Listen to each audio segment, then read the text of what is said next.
Bag number 1, bag number 2 and bag number 3। चलिए जानते हैं 2011 से 2019 तक जो मेरी 3 बैग्स की किट थी वो अब एक ही बैग में कैसे सिमट के रह गई है, जो है बैग नंबर 2।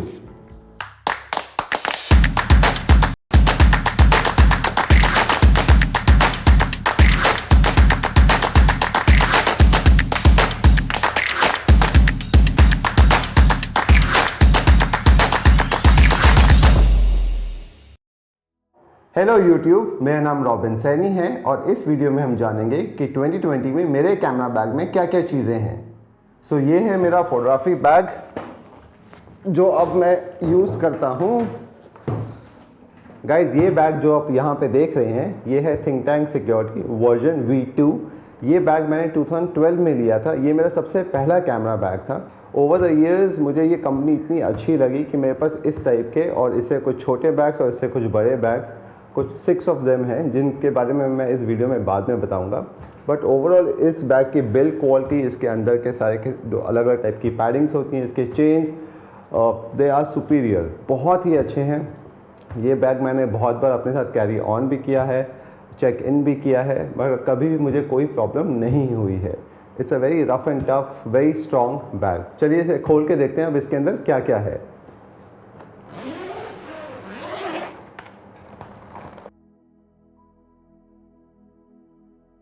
इस बैग के अंदर मेरे पास 3 गोडॉक्स की फ्लैशेस हैं जो आपको यहाँ पे दिखाई दे रही हैं। इन फ्लैशेस पे अगर आप देखेंगे तो मैंने एक छोटा सा पेंट किया हुआ है, रेड येलो, प्लस मेरे पास इन पे मैंने अपने नाम का स्टिकर भी लगाया हुआ है। So on shoot location they help me कि ये मेरी फ्लैशेस, कभी कभी आप बहुत सारे अलग फोटोग्राफर्स के साथ भी शूट करते थे, वो मिक्स ना हो जाए। प्लस येलो इज़ फॉर कि this is my hair light, this is my key light. इन फ्लैशेस को ट्रिगर करने के लिए मेरे पास एक ट्रिगर है जो मेरा यहाँ पे रखा हुआ है। इन फ्लैशेस के ऊपर जो मॉडिफायर्स मैं यूज़ करता हूँ वो है मॉडिफायर्स फ्रॉम गोडॉक्स। ये है जैसे मैक्सफियर, ये है मैक्स स्नूट, और तीसरा मॉडिफायर जो मैं इन पे यूज़ करता हूँ वो है मैक ग्रिड। नाउ अगर आप देखेंगे तो ये बहुत सारी क्वांटिटी में है, बिकॉज जब आप एक ग्रिड यूज़ करते हैं तो उसका लुक एक अलग आता है, जब आप मल्टीपल ग्रिड्स यूज़ करते हैं तो उसका लुक एक अलग आता है, और कभी कभी आप ग्रिड और स्नूट को भी यूज़ करते हैं तो उसका एक लुक अलग आता है। इसके बाद हम बात करते हैं मैक जेल्स की। ना ये क्रिएटिव जेल्स हैं। अगेन मैंने इन्हें अलग अलग कलर्स में पेंट किया हुआ है सो दैट मुझे ऑन लोकेशन में फटाफट पता चल जाए कि मेरा कौन सा जेल कहाँ पे है।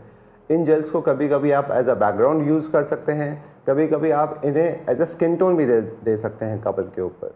तो ये बहुत ही क्रिएटिव जेल्स हैं। मैगमोड ऐसे बहुत अलग अलग टाइप के जेल्स बनाता है, right from CTO to CTB to magenta to blue to cyan. तो बहुत सारे ऐसे अलग अलग कलर के जेल्स हैं जहाँ पे आप बहुत ही अलग क्रिएटिव इफेक्ट्स इनके साथ कर सकते हैं।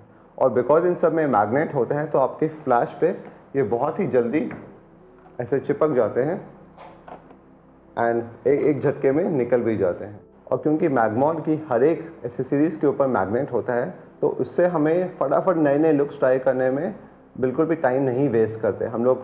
एक बार हमने लुक ले लिया ग्रिड के साथ, दूसरी बार हमने लुक ले लिया स्नूट के साथ, तीसरी बार हमने लुक ले लिया स्फीयर के साथ। And it is so easy. आप सिर्फ इसको ऐसे डाल दीजिए, ये चिपक गया। आप एक ग्रिड के साथ लुक ले लीजिए, आप इसे निकाल दीजिए। आप एक स्फीयर के साथ अच्छा वाला लाइट वाला लुक ले लीजिए, आप उसे निकाल दीजिए। आप एक स्नूट लगा दीजिए तो आपको एक अलग लुक मिल जाता है। गाइस, 2011 से 2019 तक मैं कैनन पे शूट किया करता था, जहाँ पे मेरे पास 1DX था, 2 5D Mark III थे एंड प्रॉब्ली 14 डिफरेंट कैनन के अलग अलग टाइप के लेंसेज हुआ करते थे। अब in the last 6 months I have move to Nikon, और अब मैं निकॉन का Z7 कैमराज यूज़ करता हूँ। एक ये कैमरा है और एक कैमरा है जो इस समय हमें रिकॉर्ड कर रहा है। अब मेरी किट थोड़ी सी, मैंने आपको जो बताया, सिमट गई है, क्योंकि पहले जो 14 लेंसेज होते थे अब मोरलेस आई फील कि 3 लेंसेज में मेरा काम चल जाता है when I go and shoot a wedding. मेरा जो सबसे पहला लेंस है वो है 85mm 1.8। This is S series lens from Nikon. बहुत ही शार्प है, बहुत ही लाइट वेट भी है एंड ब्यूटीफुल रिजल्ट। सो पिछले 6 महीने में मैंने जो भी वेडिंग्स शूट किए हैं वो इस 85mm से की हैं। जो 35mm अभी कैमरे के ऊपर लगा हुआ है, 35mm again 1.8 S series lens वो, और तीसरा जो लेंस है वो है ये 2470 f4 lens. I will be very Frank guys, initially मुझे ये लेंस पहले बिल्कुल भी अच्छा नहीं लगा, बिकॉज मैं f4 की क्वालिटी से I was not very happy with, considering I always shoot on Canon at 1.2 और f2 और वो क्रीमी बोका, तो मुझे f4 की क्वालिटी कभी अच्छी लगी ही नहीं थी। बट जब तक मैंने इस लेंस को ट्राई नहीं किया, आई वॉज सो शॉक्ड कि ये लेंस किसी भी और f4 लेंस की तरह नहीं है। इस लेंस की क्वालिटी बहुत ही सुपीरियर है as compare to any other f4 lens, और बिकॉज ये बहुत ही कॉम्पैक्ट है, स्मॉल है, तो आपको ज़्यादा वेट भी नहीं लगता है। सो अब जो मेरे मेन 3 वर्कफोर्स लेंसेज हैं वो हैं 85mm, 35mm एंड 2470, और ये जो 3 लेंसेज हैं इनको मैं अपनी 2 निकॉन Z7 बॉडीज़ के ऊपर लगाता हूँ। तो एक तो बॉडी ये है और एक बॉडी जो मुझे शूट कर रही है। सो इन दोनों कैमरा बॉडीज़ को मैं अपने ऊपर ये होल्ड फास्ट जो स्ट्रैप है इसके थ्रू बांध लेता हूँ। तो ये बहुत ही आसानी से आपके यहाँ पे लग जाते हैं, आपको ज़्यादा वेट भी नहीं लगता, दे वेरी कंफर्टेबल, आप इजीली मूवमेंट करके आप शूट कर सकते हैं इनके साथ। इसके बाद जो हम बात करेंगे वो एक बहुत इंपॉर्टेंट गेयर की है, जो है ली के स्क्वायर एनडी फिल्टर्स। ये ली के प्रो एनडी फिल्टर्स की रेंज में है, और मेरे पास इसमें 2 वेराइटीज़ हैं, एक है 0.6 और एक है 0.9, जो 2 और 3 स्टॉप्स ऑफ लाइट को कट करता है। सो बहुत बार ऐसा होता है गाइस, जब हम कपल शूट करने बाहर जाते हैं तो सबसे बड़ी प्रॉब्लम जो हमें आती है वो होती है हार्श सनलाइट। अब ऐसी हार्श सनलाइट को हम कैसे कंट्रोल कर सकते हैं? सो इमेजिन अगर आप एक सिचुएशन ब्राइट डे लाइट में शूट कर रहे हैं, जहाँ पे आप f2 पे आप चाहते हैं कि आपको एक अच्छा सा शैलो डेप्थ ऑफ फील्ड मिले, बट आपका ISO होना चाहिए 64 और 100 होना चाहिए, तो आपकी shutter speed will minimum go to 4000 और 8000। अब जब आपकी शटर स्पीड 4000 और 8000 पे चली जाएगी, तो ये जो गोडॉक्स की फ्लैशेस हैं 8200, they are not that powerful कि they will over power the sun. तो ऐसे टाइम पे आप ये एनडी फिल्टर्स अपने लेंस के सामने लगाते हैं और आप the amount of light coming into your sensor आप उसे काट देते हैं, तो आपकी जो शटर स्पीड है वो automatically from 8000 to 4000 to 1000 to 500 to even 120, depending upon आप कितने लेवल के एनडी फिल्टर्स उस पर लगाते हैं। तो इससे क्या होता है, आपकी फ्लैश की जो रिसाइकल पावर है वो बहुत ज़्यादा बढ़ भी जाती है, because now you are shooting at probably 1/250th of a second as compared to 1/4000 of a second when you use ND filter। तो आपकी फ्लैश आपको ज़्यादा पावर का इनपुट देती है और उसकी रिसाइकल की जो क्षमता होती है वो भी बहुत बढ़ जाती है। तो आई हाईली रिकमेंड कि आप लोग भी ND फिल्टर्स यूज़ करना चालू कीजिए। येस, ये थोड़े से एक्सपेंसिव ND फिल्टर्स हैं, बट मैंने थोड़े से चीप ND फिल्टर्स भी ट्राई करके देखे थे, बट इमेज क्वालिटी थोड़ी सी डिग्रेड हो जाती थी। तो फिर मुझे finally I went for the Lee pro ND filters. मेरे पास ये जो फिल्टर्स हैं 2014 से हैं और मुझे आज तक कभी भी कोई इशू नहीं आया है इनके साथ। अब ये जो फिल्टर्स हैं इन्हें हम लगाते हैं इस टाइप के अडेप्टर रिंग से, जो आपको अपने कैमरा के आगे माउंट करना पड़ता है। आपको अलग अलग स्टेप अप और स्टेप डाउन रिंग्स लेने पड़ते हैं डिपेंडिंग अपॉन आपके लेंस के आगे का थ्रेड साइज़ क्या है। इसके बाद मेरे पास कैमरा बैग में कुछ कार्ड केसेस हैं, जिसमें मैंने अपने SD कार्ड्स और XQD कार्ड्स रखे हुए हैं। हम लोग अलग अलग टाइप के केसेस यूज़ करते हैं, कुछ हार्ड केसेस होते हैं और कुछ सॉफ्ट केसेस होते हैं। अगर आपने मेरा पुराना वीडियो देखा होगा तो उसमें मैंने आपको डेटा मैनेजमेंट के ऊपर जो था वहाँ पे आपको पूरा बताया था कि how do we differentiate between hard cases and soft cases. अगर आपने नहीं देखा है तो आप इस लिंक को क्लिक करके देख लीजिए।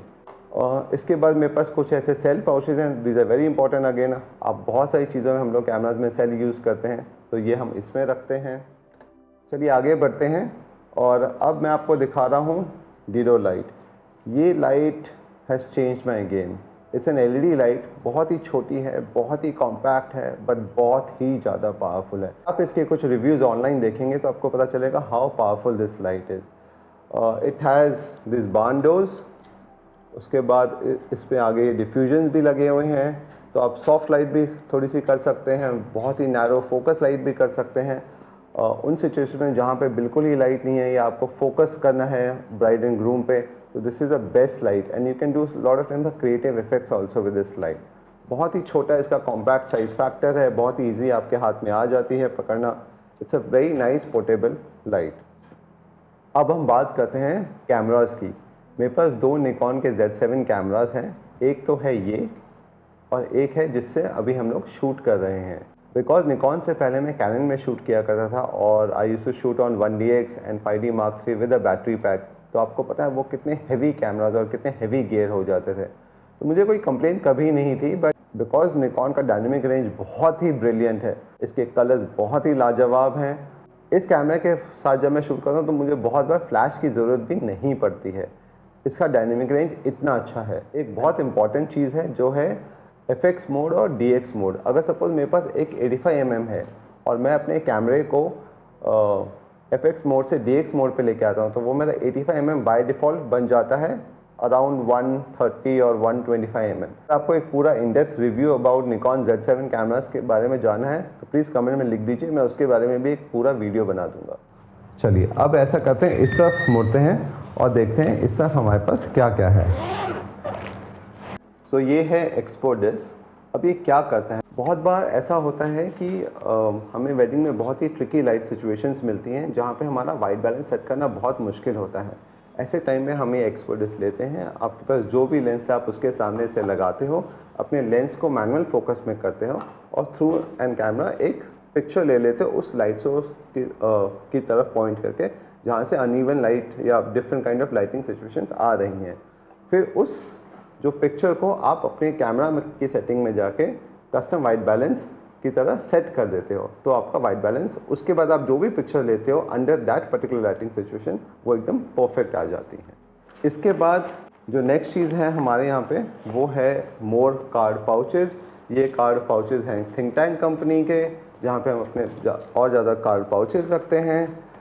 इसके बाद हैं यहाँ पे अगर हम देखेंगे तो बैटरी पाउच है, ये अगेन थिंक टैंक कंपनी का है। अब अगर इसके ऊपर चलते हैं यहाँ पे, ये मेरा क्रिएटिव सेक्शन है जहाँ पे मेरे पास थोड़ी सी क्रिएटिव किट्स हैं ना। ये जो किट अगर आप यहाँ पे देख रहे हैं ये है स्मॉल क्रिसमस लाइट। अगर आप देखेंगे वहाँ पे पीछे आपको एक बहुत अच्छा लाइट का बोका दिख रहा होगा, वो लाइट का बोका भी इस टाइप की क्रिसमस लाइट से मैंने किया है। ये 3 सेल्स पे चलता है। ये ऐसे मैंने बहुत, मेरे पास आई थिंक 8-10 ऐसी अलग अलग टाइप की लाइट्स हैं। इसमें 4 कलर्स हैं, red, blue, yellow and green. आपको वार्म लाइट्स भी मिलती हैं, आपको वाइट लाइट्स भी मिलती हैं। इसमें बहुत सारे अलग अलग लाइट्स के कलर्स मिलते हैं जो आप अलग अलग टाइप से सेट कर सकते हैं और आप इन्हें as a background, as a foreground when you doing couple shoot, जब आपको बहुत ही इंटरेस्टिंग बोका चाहिए तो आप तब इन्हें यूज़ कर सकते हैं। स्पेशली जब आपको रिंग के शॉट्स लेने हो या कपल शॉट्स लेने हो या केक के शॉट्स लेने हो तो उसमें ये बहुत ही इफ़ेक्टिव होती हैं। इसके बाद हमारे पास यहाँ पे ये 2 और चीज़ें हैं। ये अगर आप सैम हर्ड को फॉलो करते हैं तो आपको पता है उन्होंने इन दोनों चीज़ों को बहुत फेमस कर दिया था। ये है प्रिज्म, जिससे अगेन आप बहुत अलग अलग लुक्स दे सकते हैं और इन्हें वो बोलते हैं रिंग ऑफ फायर, जिससे बहुत ही ब्यूटीफुल एक रिंग ऑफ फायर टाइप का लुक आता है आपकी पिक्चर्स में। चलिए इन्हें वापस रख देते हैं और इसके बाद अब मेरे पास यहाँ पे है मैगमॉड के मोर क्रिएटिव जेल्स, जिससे आप अगेन बहुत अलग अलग लुक्स दे सकते हैं आपकी पिक्चर्स में। कभी कभी आप इन्हें as a background, interesting background use कर सकते हैं और कभी कभी आप इन्हें अपने कपल के ऊपर एक इंटरेस्टिंग स्किन टोन देने के लिए भी यूज़ कर सकते हैं। और जो लास्ट चीज़ मेरे बैग में है वो है इस टाइप के क्लैम्प्स। इसको छोड़ के मेरे पास एक गैफर टेप भी हुआ करती थी जो अभी नहीं है मेरे पास, बट इनका मेजरली यूज़ होता है कभी कभी हमें दुपट्टा लटकाना पड़ता है या if we are taking a groom portrait और उनकी शर्ट थोड़ी सी लूज़ है और फॉल अच्छा नहीं आ रहा तो आप उसे ऐसे पीछे लगा के थोड़ी सी टाइट कर सकते हैं। इसको छोड़ के मेरे पास गैफर टेप भी है जो अगेन एक बहुत यूज़फुल टूल है। कभी कभी हम वो भी यूज़ करते हैं अपने अलग अलग पिक्चर्स और वीडियोज़ को लेने में। फॉर एग्जाम्पल अगर मुझे एक कपल पोर्ट्रेट लेना है और ग्रूम का पोर्ट्रेट लेना है जहाँ पे उनकी शर्ट थोड़ी सी लूज़ लग रही है तो मैं इसे पीछे शर्ट को टाइट करके वहाँ पे लगा दूंगा तो शर्ट में बिल्कुल भी रिंकल्स नहीं आएंगे, it will be nice body fit. Same thing हम लोग गैफर टेप के साथ भी कर सकते हैं। The best part about gaffer tape is कि वो स्टिकी नहीं रहता है और वो आराम से निकल जाता है। चलिए गाइज अभी इसको हम बंद कर देते हैं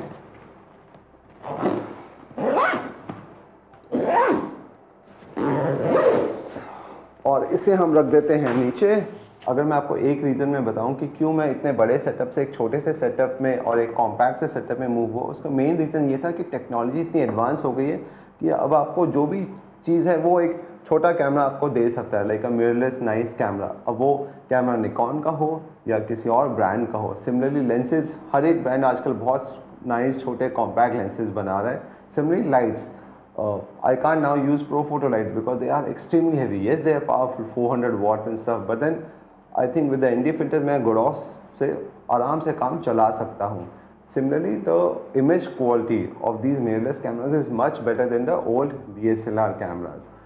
The eye focus is there, हर किसी में टच है, ऑटो फोकस है, तो ये सब चीज़ें आपको एक पिक्चर लेने में बहुत ज़्यादा हेल्प करती हैं. बट इसका ये मतलब नहीं कि आप अपनी एग्जिस्टिंग गियर को सब बेच दो और ये सब नई नई चीज़ें ले लो.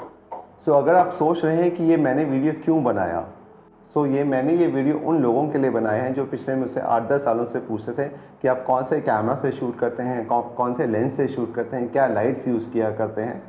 तो this is just to give you a sum up कि 2020 में मेरे कैमरा बैग में ये चीज़ें हैं.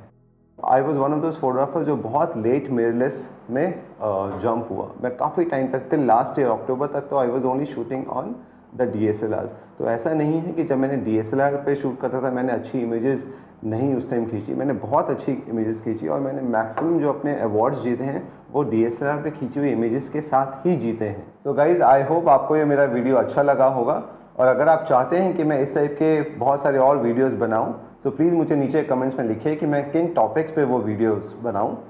और गाइज, इस वीडियो को प्लीज़ लाइक कीजिए, सब्सक्राइब कीजिए और वो बेल आइकन को दबाना ना भूलिएगा. ठीक है, मैं आपसे अब मिलूँगा अगले वीडियो में. Take care, bye bye.